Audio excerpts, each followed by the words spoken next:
రాఘవేంద్రరావు శ్రీనివాస్ గారు గారు విన్నారా? మీకు ఓ వినిపిస్తుంది. సామెత ఐడియా ఉందా? మొగుడిని కొట్టి మొగసాలకు ఎక్కిందంట వెనకటికి ఒక ఆవిడ. ఇది నేను చాలా పెద్దవాళ్ళ నోట్లో నుంచి విన్నాను గతంలో. ఇంకొక ఆవిడ అవునండి. రోజు మొగుడిని కొడుతూ ఉండేదంట. ఎంటబడి ఊరంతా తిప్పి కొట్టి, సాక్షులు ఉన్నా సరే, ఆవిడ తప్పు చేస్తున్నా తెలిసి సరే, ఆవిడే మొగసాలకి వెళ్ళి అమ్మో నా మొగుడు కొడుతున్నాడు, చంపేస్తున్నాడు, తిట్టేస్తున్నాడు అని చెప్పాను. వైసీపీ నేతల పనితీరు కూడా ఉదయం నుంచి అలాగే ఉందా? బహిరంగంగా ఒక వీడియోలో వాళ్ళు ఏం మాట్లాడుతున్నారు, ఏమి చర్చిస్తున్నారు అనేది చాలా స్పష్టంగా కనబడుతుంది కదా. దాన్ని కూడా రాజకీయంగా వాడుకునే ప్రయత్నం పొద్దునుంచి వైసీపీ నేతలు చేస్తూ ఉన్నారు. దీన్నే మొగుడిని కొట్టి మొగసాలకు ఎక్కడం అంటే అంటారు. ఏమంటారు? శ్రీనివాస్ గారు, ముందుగా మీకు ప్యానెల్లో ఉన్నటువంటి గౌతమ్ గారికి, ఇతర సభ్యులకి, అదేవిధంగా ఏపీ23 వీక్షకులందరికీ కూడా నమస్కారాలు. ముడ్డి కింద 30 సంవత్సరాలు వస్తే ఏం ఉపయోగం అండి? కొంచెమైన బుద్ధి, జ్ఞానం, తెలివి అనేది లేకుండా ఈరోజు ఆంధ్రప్రదేశ్ రాష్ట్రంలో మేము సీనియర్ జర్నలిస్టుమే అని చెప్పేసి ఒక ముసుగేసుకొని ఒక రాజకీయ పార్టీ కోసం ఏకపక్షంగా పనిచేస్తున్నటువంటి ఇటువంటి దౌర్భాగ్యుల్ని, దుర్మార్గుల్ని అరెస్ట్ చేయడంలో ఎటువంటి తప్పు లేదండి. ఈరోజు ఆయన అరెస్ట్ చేసి తీసుకెళ్తా ఉంటే చంద్రబాబు నాయుడు గారు, లోకేష్ గారు రెడ్ బుక్ ఓపెన్ అయిందంట. అసలు ఈయనకేం సంబంధం అండి రెడ్ బుక్ గురించి ఈయన మాట్లాడటం? ఈయన మీద ఏం కక్షి కట్టి ఏం చేశారని చెప్పి అంటే నువ్వు గతంలో ఏదో చేస్తున్నావు కాబట్టి నువ్వు రెడ్ బుక్ లో నువ్వు భయపడతా, నువ్వు ఇప్పుడుగా నీకు తెలుసు ఏదో ఒక రోజు నన్ను అరెస్ట్ చేస్తాను, నేను చేసిన ఏదో పనులకి, నేను మాట్లాడిన ఏదో మాటలకి ఏదో ఒక విధంగా నన్ను చేస్తానని చెప్పి చెప్తున్నాడు. నేను ఒక సీనియర్ సిటిజన్ని, నాకు 70 years వచ్చాయి, నన్ను కక్ష కార్మికుగా తీసుకెళ్తున్నానంటే ఆ రోజు సీనియర్ జర్నలిస్ట్ అంకబాబు గారు నీకంటే 2 సంవత్సరాలు పెద్ద. ఆ రోజు నువ్వేం కూర్చావు? ఇదే సాక్షి ఛానల్లో కూర్చొని ఆ రోజు నువ్వు సమర్థించావా? ఈరోజు మనం చూసినట్లయితే ఈ ఇన్సిడెంట్ గత 2-3 days నుంచి జరుగుతా ఉంటే జరిగిన మొదటి రోజున సాక్షి వాళ్ళు ఒక స్క్రోలింగ్ వదిలేరు. ఏంటంటే ఏదైతే అమరావతి మహిళలకు సంబంధించి ఒక స్క్రోలింగ్ వస్తుందో దానికి సాక్షి ఛానల్కి సంబంధం లేదు, అది కృష్ణరాజు గారి వ్యక్తిగత విషయం అని చెప్పేసి చేతులు దులుపుకున్నటువంటి పరిస్థితి. కానీ ఈరోజు ఊపుకుంటా ఒక అతను అరెస్ట్ చేసేసరికి మళ్ళీ బయటకు వచ్చేసి జగన్మోహన్ రెడ్డి బయటకు వచ్చి స్పందించినటువంటి పరిస్థితి, సజ్జల రామకృష్ణారెడ్డి బయటకు వచ్చి స్పందించినటువంటి పరిస్థితి. నేను ఒకటే అడుగుతా ఉన్నా, ఈరోజు ఇక్కడ మీ ఛానల్లో ఒక వ్యక్తి వచ్చేసి ఒక సబ్జెక్ట్ గురించి మాట్లాడుతూ ఉంటే ఆ సబ్జెక్టుకి సంబంధించి ఆ సబ్జెక్ట్ లో మాట్లాడిన ప్రతి మాట గురించి ఆ పర్టికులర్ ఛానల్కి రెస్పాన్సిబిలిటీ ఉంటుందా ఉండదా? మీరు బాధ్యత తీసుకోవాల్సిన బాధ్యత మీకు ఉందా లేదా? ఆ ఛానల్ ఎండీగా ఉన్నటువంటి భారతిరెడ్డి గారు నాకు ఆ ఛానల్కి సంబంధం లేదు, నేను రెస్పాన్సిబిలిటీ తీసుకోనని ఏమన్నా బయటకు వచ్చి చెప్పగలరా? అంటే మీ ఛానల్లో వచ్చే ప్రతి ఒక్కటి కూడా మీరు సపోర్ట్ చేసినట్టు ఆ రోజు ఏదైతే అమరావతి మహిళల్ని, అమరావతి చుట్టుపక్కల ఉండే మహిళల్ని, ముఖ్యంగా ఆ ప్రాంతంలో నివసించే ఎస్సీ మహిళలు ఎవరైతే ఉన్నారో వారి యొక్క మనోభావాలను దెబ్బతీసినటువంటి పరిస్థితిలో కనీసం ఒక రెస్పాన్సిబుల్ సిటిజన్ గా, ఒక వ్యవస్థ నడిపించే వ్యక్తిగా దాది తప్పు, అలా మాట్లాడకూడదు అని చెప్పేసి కనీసం వారిని మీ ఛానల్ నుంచి తప్పించే ప్రయత్నం అన్నా మీరు చేశారా? అది మీ చేతుల్లోనే ఉంది, దానికి ప్రభుత్వం ఏం అవసరం లేదు కదా. కనీసం మీరు కేఎస్ఆర్ని కానీ కేఎస్ఆర్ని మీరు ఏం తప్పించారా? ఎందుకు మీరు మందరించలేకపోయారు? తర్వాత వైసీపీ వాళ్ళు మాట్లాడుతూ ఉన్నారు, మా పార్టీకి ఆ వ్యాఖ్యలకి ఎటువంటి సంబంధం లేదు అంటే వీళ్ళు చెప్పేది ఎట్లా ఉండదంటే జగన్మోహన్ రెడ్డికి భారతి గారికి సంబంధం లేదని చెప్తున్నారు. వైసీపీకి సంబంధించిన పత్రిక అదేవిధంగా ఛానల్ సాక్షి అవునా కాదా? మీరు చేసే ప్రతి తప్పుని, మీరు చేసే ప్రతి ఎదవ పనిని, మీరు ఈ ప్రభుత్వం మీద చిమ్మే ప్రతి ఒక్క విషయాన్ని ఏ ఛానల్లో రాకపోయినా, ఏ పత్రికలో రాకపోయినా ఉదయానికల్లా మీ పేపర్లో వేసుకొని మీ ఛానల్స్ లో పదే చూపించి జనాల్ని ఇంకా మభ్యపెట్టి రాష్ట్ర ప్రజానికాన్ని తప్పుదోవ పట్టించేది మీరు కాదా అని చెప్పేసి మేము అడుగుతా ఉన్నాం. ఈ రోజు జగన్మోహన్ రెడ్డి గారు కొత్తగా వచ్చేసి భారత రాజ్యాంగం వ్యవస్థ పాడైపోతా ఉంది, ప్రజాస్వామ్యం కూని అయిపోయింది, న్యాయ వ్యవస్థ కళ్ళు లేవు, దేవుడా చెవులు మూసుకుంటున్నాం జగన్మోహన్ రెడ్డి గారు మీరు మాట్లాడుతూ ఉంటే. మీ నోట్లో నుంచేనా ఈ ప్రజాస్వామ్యాన్ని కాపాడండి, ఈ రాజ్యాంగాన్ని నడపండి, న్యాయ వ్యవస్థను గౌరవించండి అని కొత్తగా వింటా ఉన్నాం. మీరు ఒక మాట మాట్లాడారు, మీరు ఈ రోజు నాటిన విత్తనాలే రేపు అవే పండ్లే రిజల్ట్ వస్తాయన్నారు కదా, ఇది కూడా దాని ప్రతిఫలమే. కర్మ ఎవరిని వదలదు అని ఇంతకు ముందు పదే చెప్పుకున్నాం. మీరు చేసిన తప్పులు, మీరు చేసిన పాపాలు మిమ్మల్ని వెంటాడుతూ ఉన్నాయి. ఈరోజు అమరావతి చుట్టుపక్కల నివసించే మహిళలందరికీ కూడా మీకు క్షమాపణ చెప్పడానికి తప్పేమైందండి? మీకేం ఇబ్బంది ఏంటి? అతను ఒక కేఎస్ఆర్, అదేవిధంగా కృష్ణరాజు గారు మీ ఛానల్లో కూర్చొని, సాక్షాత్తు మీ లైవ్ ఛానల్లో కూర్చొని మహిళల్ని వేశ్యలుగా ఆ ప్రాంతంలో వివిధ సంస్థలు స్వచ్ఛందంగా పనిచేస్తా ఉన్నాయని చెప్పేసి వాళ్ళు మాట్లాడితే దానికి ప్రూఫ్లు ఉన్నాయా? దీంట్లో మళ్ళీ టైమ్స్ ఆఫ్ ఇండియాని ఇన్వాల్వ్ చేయటం.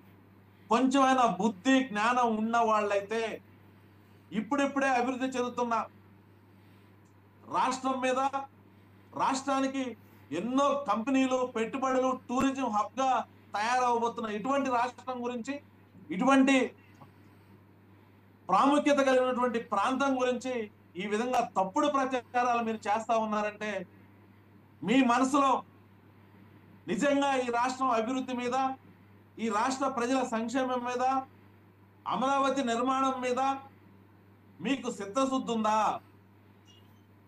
మీరు చేయలేని పని ఈరోజు ఈ ప్రభుత్వం, ఈ రాష్ట్ర ముఖ్యమంత్రి వారిలో ఈ నారా చంద్రబాబు నాయుడు గారు, నారా లోకేష్ బాబు గారు ఎక్కడైతే పూర్తి చేస్తారో, ఈ అమరావతి పూర్తయిన తర్వాత ఆంధ్రప్రదేశ్ రాష్ట్రానికి ఇప్పటికే ఒక గెజిట్ నోట్ తీసుకొచ్చారు రాజధానిగా. మిమ్మల్ని ఇప్పటికే ఉమ్మేస్తున్నటువంటి పరిస్థితి, ఆంధ్రప్రదేశ్ రాష్ట్రానికి రాజధాని లేకుండా చేశావు. ఈరోజు మళ్ళీ కొత్తగా అమరావతి మీద ఇటువంటి లేనిపోని తప్పుడు ప్రచారాలకు మీరు లేవనెత్తా ఉన్నారంటే మరొక్కసారి ఆంధ్ర రాష్ట్రంలో ప్రజలు, ఆంధ్ర రాష్ట్రంలో ఉన్నటువంటి మహిళా మనులు కూడా మిమ్మల్ని అందరినీ కూడా ఉపేక్షించే పద్ధతే లేదని చెప్పేసి కూడా ఈ సందర్భంగా తెలియజేస్తా ఉన్నాం. మా ప్రభుత్వం, మా యువ నాయకుడు నారా లోకేష్ బాబు గారు ఒకటే చెప్తా ఉన్నారు, మాకు రెడ్ బుక్లు కాదు, రెడ్ బుక్లు రాసింది మీలాంటి వాళ్ళ కోసం కాదు, అధికారాన్ని అడ్డం పెట్టుకొని ఐఏఎస్లుగా ఐపీఎస్లుగా ముసుగులో ఉండి ప్రభుత్వానికి ఎవరైతే ఆ రోజు బానిసరాయి వాళ్ళ యొక్క విధుల్ని మరిచి ఎవరైతే ఆ రోజు పనిచేశారో అటువంటి వాళ్ళ కోసం చేసింది. మీలాంటి పిల్లి పిత్రోళ్ళ గురించి, చోటా మీలాంటి రిపోర్టర్స్ గురించి ఇది కాదు.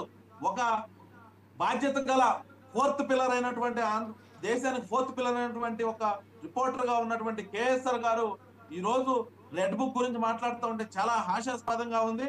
రెడ్ బుక్ వాడాల్సిన వాళ్ళు వాడతారు, నీలాంటి వాళ్ళకి రెడ్ బుక్ అనవసరం. అమరావతి ఆడబిడ్డల దాలు నిన్ను మెట్టుతో కొట్టి ఇంకొక 10 కాలాల పాటు నిన్ను జైల్లో ఉంచడానికి అని చెప్పేసి కూడా ఈ సందర్భం గుర్తు చేస్తా ఉన్నాను. అయితే ఈ సందర్భంగా నేను ఒకటే డిమాండ్ చేస్తా ఉన్నా, సజ్జల రామకృష్ణారెడ్డి గారు కానివ్వండి, జగన్మోహన్ రెడ్డి గారు కానివ్వండి, అదేవిధంగా భారతిరెడ్డి గారు కానివ్వండి, ఇప్పటికైనా మీరు మారండి.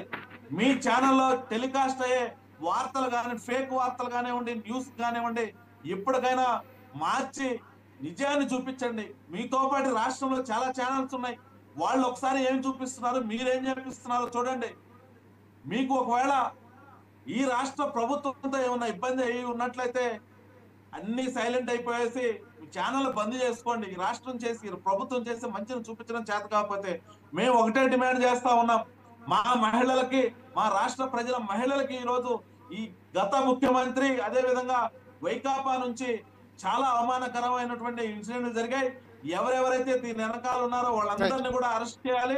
ఇటువంటి తప్పుడు ప్రచారాలు చేస్తున్నటువంటి సాక్షి ఛానల్ ని, సాక్షి పేపర్ ని రాష్ట్రం నుంచి బైహార్ట్ చేసేసేయాలని చెప్పేసి కూడా ఈ సందర్భంగా డిమాండ్ చేస్తా ఉన్నాం. రైట్. ఓకే, రాఘవేంద్ర గారు ఏమంటారు? ఇప్పుడు మరొకసారి సజ్జల రామకృష్ణారెడ్డి ఏదో శంకర తెగకు సంబంధించినటువంటి అంశాన్ని ప్రస్తావించారు. ఇప్పుడు మహిళలు ఎదుర్కొంటున్నటువంటి అత్యంత ప్రమాదకరమైనటువంటి పదాలని వాళ్ళు మామూలుగా నాకు తెలిసి ఆ పదం ఇంట్లో భర్తన్నా ఊడుకోడు, అంతే కదా. అలాంటి పదం ఎవడో ఒకడో అంటే అది అసలు వాళ్ళని ఏరెత్తి చూపించండి ఇంకా బాధాకరం విషయం. సరే మరి అలా ఉంటే ఇప్పుడు మన సజ్జల అదే లిస్టులోకి వచ్చి జాయిన్ అయ్యాడు. ఇప్పుడు సజ్జల మీద యాక్షన్ ఉంటుందా కూటమి ప్రభుత్వం? ఇది కూడా మహిళల్ని అదే అది ఇప్పుడు ఆ పదాలకి ఈ పదాలకి పెద్ద తేడా ఉంది. ఏదో అంటాం కదా మనం, పచ్చి బూత్ అంటాం. ఎవరన్నా తిట్టానికి వచ్చినప్పుడు శంకర జాతీన అని బూత్ తిడతాం మనం, బాగా తిట్టాల్సి వచ్చినప్పుడు. మరి ఇప్పుడు శంకర తెగానే కదా అన్నారు, అది కూడా ఏం చిన్న పదమేం కాదు. పిచాచాలు, రాక్షసులు,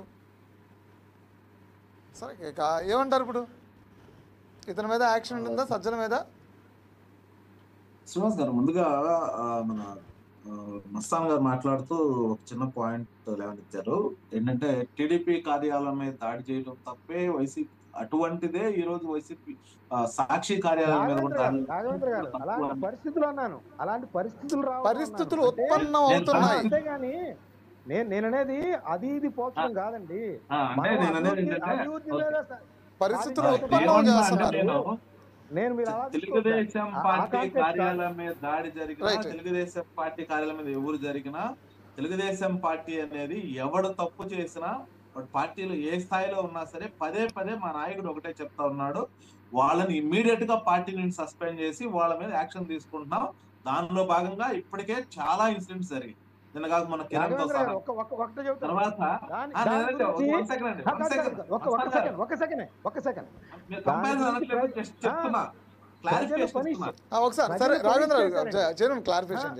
నేను అనేది ఏంటంటే ప్రజలు పనిష్ చేశారు. ఏదైతే తెలుగుదేశం పార్టీ మీద కార్యాలయంలో దాడి చేశారో దానికి సంబంధించి ప్రజలు వాళ్ళని పనిష్ చేశారు. దానిలో ఎటువంటి సంకోచం లేదు నాకు చెప్పడానికి కూడా. అదే ఏంటంటే తెలుగుదేశం పార్టీ ఎప్పుడు కూడా తప్పుని ఇప్పుడు కూడా ఖండిస్తాను, దాని తగ్గట్టు యాక్షన్ తీసుకుంటా ఉన్నాం. ఈ రోజు మేము ఒకటే అడుగుతా ఉన్నాము, సాక్షి మీడియాలో అతను ఒక సాక్షి ఛానల్లో ఒక ఎంప్లాయీగా పనిచేస్తున్నప్పుడు యాజ్ ఏ సాక్షి ఓనర్స్ గా ఏదైతే మీడియా సంస్థకు ఓనర్స్ గా మీరు ఎందుకు రెస్పాన్సిబిలిటీ తీసుకోలేకపోయారు? ఆ రెస్పాన్సిబిలిటీ తీసుకోకపోలేకపోవడంలో ప్రజల ఆగ్రహావేశాలకు గురవటంలో తప్పేంటి అని అడుగుతున్నా. నేను తప్పే, నేను తప్పు అంటున్నా. కానీ వీళ్ళు చేసిన తప్పు అయితే మరి మీరు చేసేది ఏంటి? ఓకే సరే, అది పక్కన పెడితే ఇప్పుడు సజ్జల గారు మాట్లాడుతున్నారు శంకర జాతి గురించి అని చెప్పేసి, మహిళలను ఉద్దేశించి అమరావతి ప్రాంతంలో ఉండే వాళ్ళ గురించి మాట్లాడుతా ఉన్నారు. నిన్న అండి వాళ్ళు మాట్లాడే మాటలు వింటే కడుపు కూడినోడు ఎవడైనా సరే మళ్ళీ వాళ్ళ మీద వచ్చేసి బయటకు వచ్చి ఎవడు కూడా 4 కామెంట్లు చేయడు. ఎందుకంటే ఒక లేడీ మాట్లాడుతూ ఉంది, మా బిడ్డలకి ఇవ్వాల్సిన ఆస్తుల్ని ఈ రాష్ట్ర భవిష్యత్తు కోసం, ఈ రాష్ట్ర ప్రజల బిడ్డల భవిష్యత్తు కోసం దారాదత్తం చేశాము. మమ్మల్ని ఈ రోజు ఈ విధంగా మీరు మాట్లాడతారని అడిగిన మాటలు విన్న తర్వాత కూడా ఈ రోజు సజ్జల రామకృష్ణారెడ్డి మీడియా ముందుకు వచ్చేసి వీళ్ళని శంకర జాతి, వంకర జాతి అని చెప్పేసి ఏదైతే స్క్రిప్ట్ ఎక్కడి నుంచి అయితే వచ్చిందో ఆ స్క్రిప్ట్ ని యాజ్ ఇట్ ఈస్ గా, అంటే మస్తాన్ రావు గారికి చాలా బాగా తెలిసి ఉంటది వైసీపీలో స్క్రిప్ట్లు ఎక్కడి నుంచి వస్తాయో, ఈ స్క్రిప్ట్ వీళ్ళు ఇంకా మాట్లాడుతూ ఉన్నారంటే వీళ్ళకి ఒకటే కావాలండి, ఆంధ్రప్రదేశ్ రాష్ట్రం యొక్క అభివృద్ధి జరగకూడదు, రాష్ట్రానికి పరిశ్రమలు రాకూడదు, రాష్ట్రంలో ఏవైతే ఇప్పుడిప్పుడే రాష్ట్రానికి పరిశ్రమలు వస్తా ఉన్నాయి, పెట్టుబడులు వస్తా ఉన్నాయి, రాష్ట్రంలో ప్రజలు కూడా సంక్షేమం దిశగా ముందుకెళ్తా ఉన్నారు. వీళ్ళందరూ కూడా ఎక్కడికక్కడ ఆగిపోవాలి, ఈ రాష్ట్రం బ్రాండ్ ను దెబ్బతీయాలి, అమరావతి బ్రాండ్ ను దెబ్బతీయాలి. ఈ అమరావతి అంటేనే ఒక చట్టం. ఇప్పుడే ఏంటంటే భారతదేశంలోనే అమరావతి అంటే అందరూ కూడా తిరిగి చూస్తున్నారు. కేవలం చంద్రబాబు నాయుడు గారు ముఖ్యమంత్రిగా ఉన్నారు, ఎన్డీఏ కూటమి ముందుకెళ్తా ఉంది, ఈ రాష్ట్రం ఎక్కడికో వెళ్ళబోతా ఉంది, అమరావతి డెవలప్మెంట్ ఏ స్థాయిలో ఉండబోతుందని చెప్పేసి ఇప్పటికే పక్క రాష్ట్రాల్లో కూడా చర్చ జరుగుతున్నటువంటి పరిస్థితుల్లో వీళ్ళు కడుపులో విషాన్ని పెట్టుకొని ఏది పడితే అది మాట్లాడుతూ ఉన్నారు. దీనివల్ల ఈరోజు మనం చాలా కులంకుషగా మాట్లాడుకుంటే ఎంత ఇబ్బంది అంటే, ఆ సరౌండింగ్ లో ఇప్పటికే విట్ కాలేజ్ లాంటి ఎన్నో కాలేజీలు ఉన్నాయి. రేపు అక్కడ ఎంతో మంది అమ్మాయిలు చదువుకుంటా ఉన్నారు. రేపు ఎవరైనా పేరెంట్స్ అక్కడ వాళ్ళ పిల్లలు మళ్ళీ చదువులు పంపిస్తారండి? ఎవరైనా పంపిస్తారా? అక్కడ ఇట్లా ఇల్లీగల్ యాక్టివిటీస్ జరుగుతున్నాయి, వేశ్యలుగా మారుతున్నారు అంటే మన రాష్ట్రంలో ఎక్కడ దాకా ఎందుకు? విజయవాడ వాళ్ళు పంపిస్తారా? గుంటూరు పక్క జిల్లాలో ఉండేవాళ్ళు, ఒంగోలు పంపిస్తారా? ఎవరైనా సాహసం చేస్తారా వాళ్ళ పిల్లల్ని చూస్తూ అటువంటి ప్రాంతానికి పంపించడానికి? అదే విధంగా ఇదే అమరావతి సచివాలయం ప్రాంతంలో ఈరోజు ఎంతో మంది ఉద్యోగాలు చేసుకుంటా ఉన్నారు. ఒక భర్త వాళ్ళ భార్యని సెక్రటరియట్కి ఉద్యోగానికి పంపడానికో లేకపోతే అమరావతి సరౌండింగ్ లో ఉద్యోగానికి పంపడానికో ఈరోజు ఆలోచిస్తాడా? ఆలోచించడా? అదే విధంగా ఈరోజు అమరావతి ఏరియాలో ఎంతో మంది పెళ్లి కావాల్సిన అమ్మాయిలు ఉన్నారు. వారందరిని రేపు ఎక్కడ పెళ్లిళ్ళు చేయాలి? ఎవరైనా వచ్చి అంటే ప్రాంతం పేరు అంటే అది ఖచ్చితంగా మనం ఎక్కడైనా సరే ఏదైనా ఒక మ్యారేజ్ ప్రపోజల్ కానీ లేకపోతే ఇంకొకటి కానీ ఆ ఏరియా ఎటువంటిది, ఆ ఏరియా మంచి ఏరియానా కాదా అని చెప్పి ఫస్ట్ ఎంక్వైరీ అదే చేసుకుంటారు. అదే విధంగా ఆ లోకల్లో నివసించే వాళ్ళే కాకుండా ఆ ఏరియాలో ఇప్పుడు జెంట్స్ ఉన్నారు, వాళ్ళకి ఎవరినైనా పిల్లల్ని ఇస్తారా ఆ ఏరియాకి? అవును. ఈ విధంగా అమరావతి ఏరియాలో జనసంచారాన్ని తగ్గించడం కోసం, ఆ ప్రాంతానికి ఎవరు రాకుండా చేయడం కోసం, ఆ ప్రాంతానికి ఇప్పుడు టూరిస్ట్ ప్లేస్ గా చంద్రబాబు నాయుడు గారు అభివృద్ధి చేయాలనుకుంటా ఉన్నారు. దాన్ని టూరిస్ట్ ప్లేస్ గా తయారు చేసినట్లయితే ఈరోజు విదేశాల నుంచి విజిటింగ్ వస్తారు. అలానే అమరావతి ఏరియా ఇలా వేశ్యలకి సెక్స్ వర్కర్స్ ఎక్కువ ఉంటారంట అంటే టూరిస్టులు కూడా భయపడే పరిస్థితి. అప్పుడు అక్కడ హోటల్ మేనేజ్మెంట్ డెవలప్ అవుతుందా? హోటల్స్ కట్టాలనుకుంటారు, వాళ్ళు కడతారా వచ్చి? ఈ విధంగా రాష్ట్ర బ్రాండ్ని దెబ్బతీయడానికి, రాష్ట్రానికి ఎన్నో పెట్టుబడులు వచ్చే పెట్టుబడులను ఆపడానికే ఈరోజు ఈ ప్రభుత్వం ఈ ప్రభుత్వం మీద ఎవరైతే జగన్మోహన్ రెడ్డి కానివ్వండి, అదేవిధంగా సజ్జల రామకృష్ణారెడ్డి గారు కానివ్వండి, కక్షపూరితంగా ముందుకెళ్తున్నట్టు పరిస్థితి. అయితే రాష్ట్రంలో ప్రజలందరికీ కూడా తెలుసు జగన్మోహన్ రెడ్డి ఒక క్రిమినల్ మైండ్ గల వ్యక్తి. ఇతను ఎప్పుడు కూడా డైవర్షన్ పాలిటిక్స్ చేస్తా ఉంటాడు. ఇతనికి కావాల్సినంతా ఏంటంటే మసాలా కావాలి. హలో.